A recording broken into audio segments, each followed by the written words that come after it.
Chapter 21 Number 4 You are listening at Novel Full. Audio. What a pity that I didn't have much hope, but this is worse than I thought. Elder Lin sighed inwardly and shook his head. However, the crimson light started transforming its color again. This time it changed from red to orange and finally yellow. Elder Lin stood up from his chair as this strange occurrence happened. Shui-Ro gasped in amazement as the swirling yellow light still didn't calm down. Why is this happening? The old man's face was filled with puzzlement. He scrunched his eyebrows hard while looking at the bizarre scene playing in front of his shocked eyes. The yellow light changed into green for a single second and transformed into blue, which moved in an exciting rhythm. It sped up even faster and its shade started darkening. This mystifying development caused Elder Lin to open his mouth in astonishment as the numbers kept flashing on the spirit grading artifact. Elder Lin was too amazed to give his attention to it, but the spirit grading artifact numbering had broken past 50 already. The color broke through into an indigo region as it started vibrating the desk by all the storm it was causing inside the spirit appraisal crystal ball. However, even after becoming indigo, the speed didn't reduce. It kept swirling as if being playful to its audience.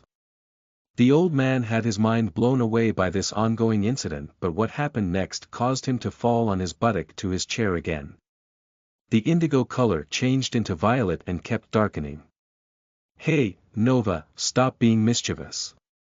In the end, Meng Long commanded his spirit in Soul Seal to not cause a ruckus. The initial crimson color finally reached its original form, violet, and calmed down after hearing its master order. Shui-Ro was also surprised by this outcome, but she knew his spirit was at violet grade, so it didn't shock her like Elder Lin. The gray-haired old man calmed down, but he was looking at Meng Long as if he was a monster. Because the number on spirit grading changed to 4, Elder Lin didn't speak anything for a while as he was lost in thought. What happened, Elder Lin? Can he join the inner court? Shui-Ro's voice brought back the old man from his surprisingly dazed look. Yeah, he can join, but this is strange. 2 violet grade spirit rankers appearing at the same time and marking their position among the top ranking in spirit grading artifact. He spoke to the black-haired beauty while he was contemplating carefully. Shui-Ro also peeked into the spirit grading artifact screen, which was flashing a number 4. A bright smile blossomed on her previous sorrowful face, which made her look lively. Meng Long had already removed his hands from the spirit appraisal crystal ball. It has never happened before that top 4 spirit owners living in the same time period. He sighed and informed the piece of news that shocked him. Who are the other 3? Meng Long asked as he wasn't perturbed by this incident. We all know about the first one. She is the strongest existence on the continent but never involve herself in mortals' affair. Elder Lin said in a respectful tone. Saintess. Shui-Ro mumbled as she was familiar with the person in the given description. Elder Lin nodded and continued, second is Princess of Treasure Country. I examined her spirit yesterday and it had already amazed me, but that's an heir from the Phoenix family, so it was understandable. Third is Shui-Ro, the frozen queen whom you melted for whatever reason. And fourth. Do I have to say it? He looked annoyed by the events that took place. Elder Lin rubbed his temple as the old man wanted to go and inform the headmaster about this, but he needed to send these 2 kids away first. He took out a purple brooch and placed it on the desk. This is your identity badge for being a student of the inner court. Go to the underground cave doorway we have at the academy and ask the guards to let you enter the Tianhai's trials place. Shui-Ro and Meng Long bowed to the elder respectively and left the room after taking the brooch. They went towards the eastern gate where they had come from and entered one of the cottages. Inside the cottage was nothing like a house, as there were downstairs to go deeper into a cave. They followed the path and a spacious large cave appeared. The walls were black and magic stones illuminated the dark space. It was bigger than the hall of the teaching department where Meng Long had taken his entrance test. A big ascended stage was located in the middle where a door-like structure was made. The middle area of it had swirling black smoke that appeared like a space rift. A middle-aged man was sitting on the ascended stage in a meditative position.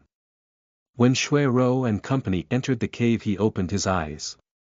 He stared at Meng Long with an eagle-like gaze as if asking why he was there, but his eyes became tender as they moved toward the lady beside him. Meng Long hovered the purple badge in front of him and said, "I am here to take the Tianhai's trials. == ==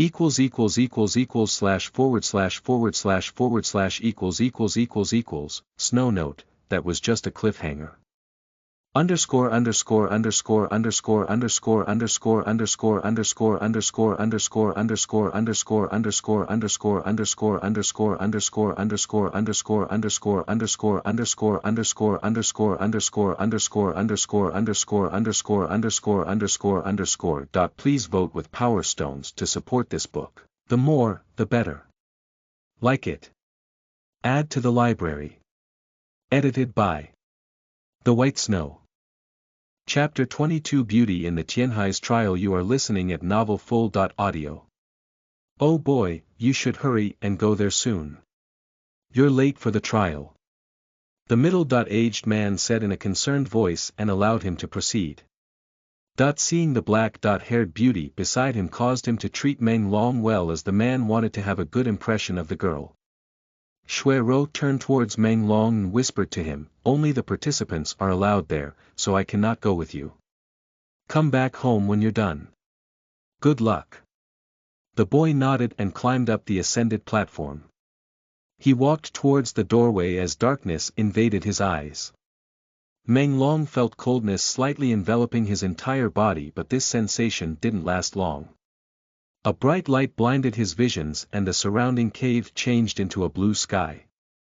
He was standing on the fluffy white platform that was extended until an ascending golden staircase in the distance went up in the sky.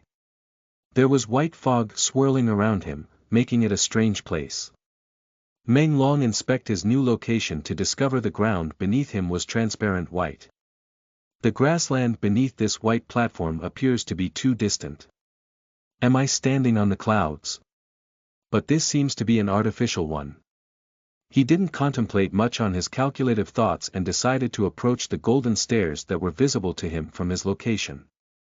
As Meng Long traveled, he spotted a person that wasn't visible to him due to mist around them. It was an old man with white hair and a slim body. He had a beard and a perfect mustache with a pointy towards the end. As if he felt someone was approaching him, the old man turned around to look at the newly arrived inner court student who had a cyan mask on his face and was late for the trial. "You're late for Heaven's Staircase trial. You should try next year," the white-haired old man said in a stiff voice.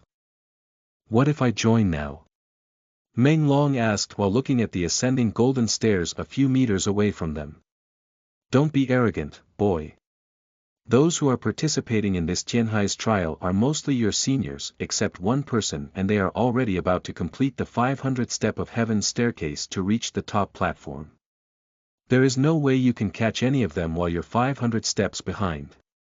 You should know that taking each 10th step increases the gravity on you based on your spirit energy rank. This will slow you down and make it difficult for you to move the higher you go. Even if somehow you get to Heaven's Staircase's highest platform, you still need to travel to the ground level before other of your seniors to get a winning rank in this Tianhai's trial. Descending is even harder, as each step will pressure you with the domineering strength of a high-level ranker who would be 20 ranks above you, and there are 2,000 stairs to descend. So I suggest it won't benefit you to take this Tianhai's trial this year, as you're already very late," the elder explained in an educative tone, as if guiding his junior to the right path. However, he narrowed his eyes as the black-haired boy didn't take his words seriously and started moving towards the golden staircase. Meng Long got near his target with a relaxed mind and stepped on the first golden step that was 20 centimeters wider and 8 centimeters longer, enough to stand in. He kept climbing upwards without a hitch and reached the 9th step. When the boy tried putting his foot on the 10th one, Meng Long could feel a slight pressure from gravity. It's a little heavier though, but can be easily ignored. With a calm face, he kept continuing his journey towards the 500th step of Heaven's Staircase.